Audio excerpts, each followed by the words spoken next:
La parole est à Emmanuel Coblence. Merci, monsieur le maire, chers collègues.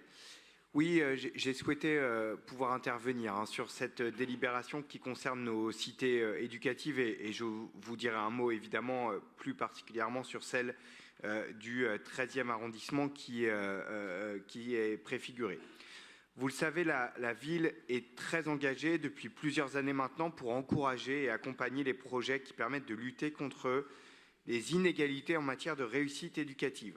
Une égalité importante sur notre territoire malheureusement, et pour favoriser l'épanouissement des enfants, des jeunes parisiens.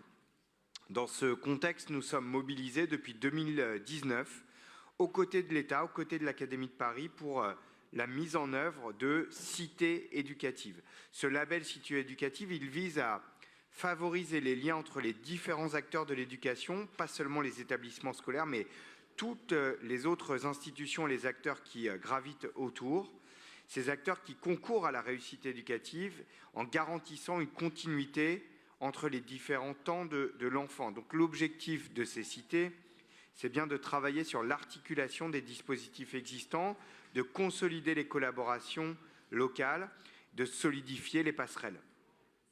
Et des actions ciblées peuvent aussi être mises en œuvre pour répondre à des besoins qui seraient pas bien couverts par les dispositifs existants. Donc nous avons 4 cités éducatives et une 5e cité éducative devrait, je l'espère, en tout cas je l'appelle de mes voeux, voir le jour dans le 13e arrondissement autour des collèges Évariste Galois et Camille Claudel.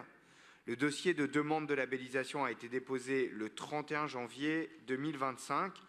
Ce périmètre correspond au périmètre de l'éducation prioritaire dans le 13e. C'est un dossier qui est très ambitieux, sur lequel se sont résolument impliqués, bien sûr, Mélodie Tonoli, mais aussi le maire du 13e arrondissement, Jérôme Coumet, et son adjointe en charge de la politique de la ville, Marie-Pierre Marchand, dont je voudrais saluer le rôle et la détermination. Après un long travail de concertation avec les acteurs de cette future cité éducative, 3 grands axes stratégiques ont été définis. Premier axe, apaiser le climat scolaire dans et en dehors de l'école pour travailler sur les relations entre élèves, l'utilisation des écrans, des réseaux sociaux ou lutter contre le harcèlement. Deuxième axe, promouvoir la santé, le bien-être et l'estime de soi des élèves avec une priorité sur la santé mentale, sur l'éducation à la vie affective et sexuelle et sur le développement des compétences psychosociales et la confiance en soi. Et enfin, troisième axe très important, l'orientation scolaire pour mieux repérer les jeunes en situation de décrochage, aussi pour aider les familles sur des outils et des procédures d'orientation dont on sait qu'elles sont parfois extrêmement stressantes et difficiles à déchiffrer.